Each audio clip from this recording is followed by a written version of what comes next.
Got a bunch more McFarlane signature books back, so let's dive right in and see what we've got. All right, let's put the box down here on the floor. We don't want any dropping happening. And hopefully we got good quality control this time, and the books all look fantastic.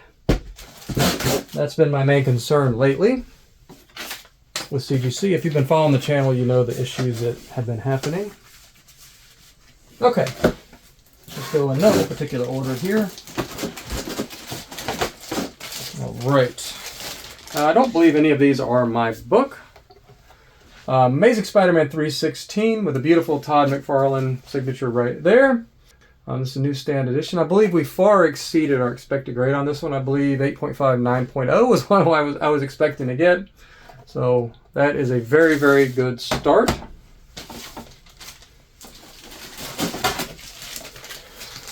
Okay. Man, maybe I should have went the other direction. Amazing Spider-Man number 300. Todd McFarlane. Now, as far as placements and color goes for the marker, ink, whatever you want to call it, Sharpie, I don't know what they used. Might have been a paint pen on this one. He was all over the place. Sometimes he honored what people wanted, but a lot of the time he just picked his own spot and, you know, whatever color he happened to have in his hand maybe at the time. But that's okay. It's Todd's choice. We'll just have to give him his own discretion on what to do. But yeah, Amazing Spider-Man 300, we got the 9.6 white pages, which I believe far exceeds what we expected on this one as well. If I remember correctly, I maybe thought 9.4 was the max on that book. So, once again, very happy with that grade. Same thing on this one. We got a Spawn number 1 with, I think, perfect placement, perfect color on this book. The white in that spot seems to be the best spot, in my opinion, to put that signature. And yeah, 9.6, obviously, I'm trying to remember. I don't know if there were any 9.8 candidates in this box, but I'll have to just remember as we go. But I'm pretty sure this one has 3 or 4 pretty big color breaks right here, and that's what kept us from getting higher. The 9.6, and this, I believe, was once again what I thought was a 9.4. So, we'll be happy to exceed expectations all day long.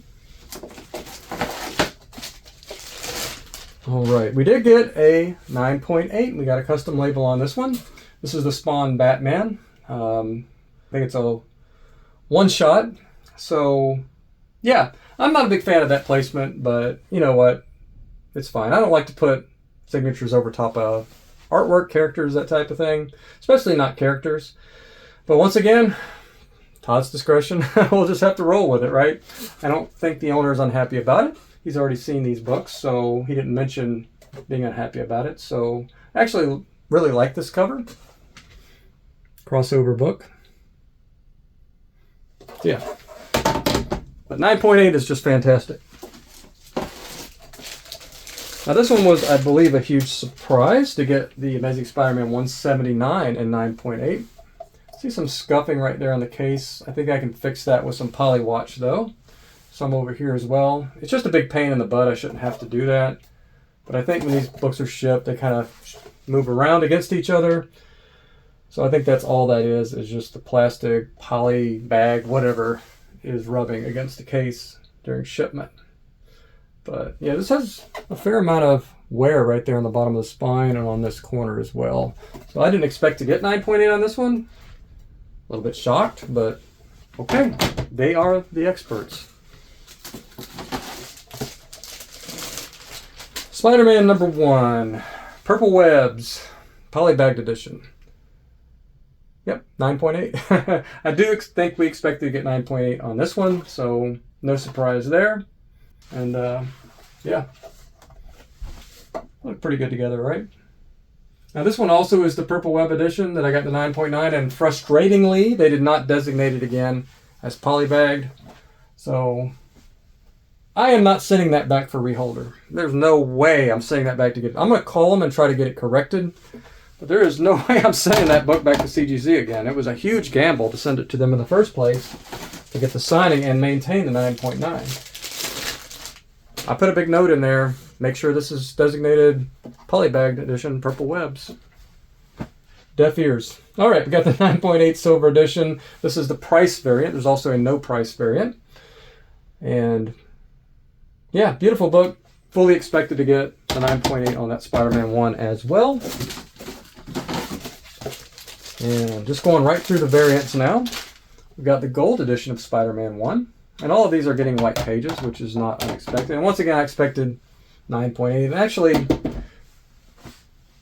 I thought some of these were like borderline 9.9. So I was actually hoping that maybe we could squeak out a 9.9 for this guy, but it's very, very hard to get a 9.9.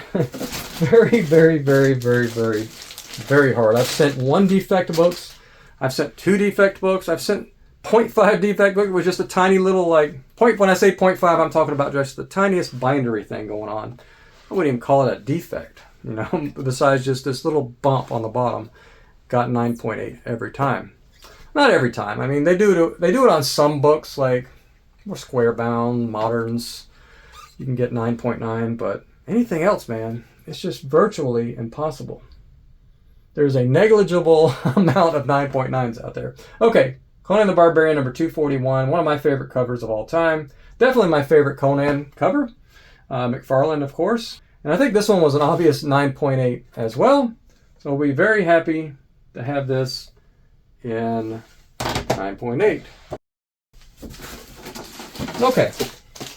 Got New Mutants number 87. Perfect placement, I believe. I like how he rounds it here a little bit over the head. So, yeah, not much more to say besides this being a newsstand edition, which makes it a little bit harder to get 9.8. But love the placement, love the color.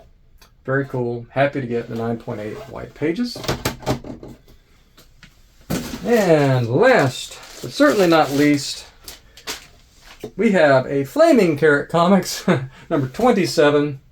And famous for having the Teenage Mutant Ninja Turtles in it. And it's also a Todd McFarlane cover.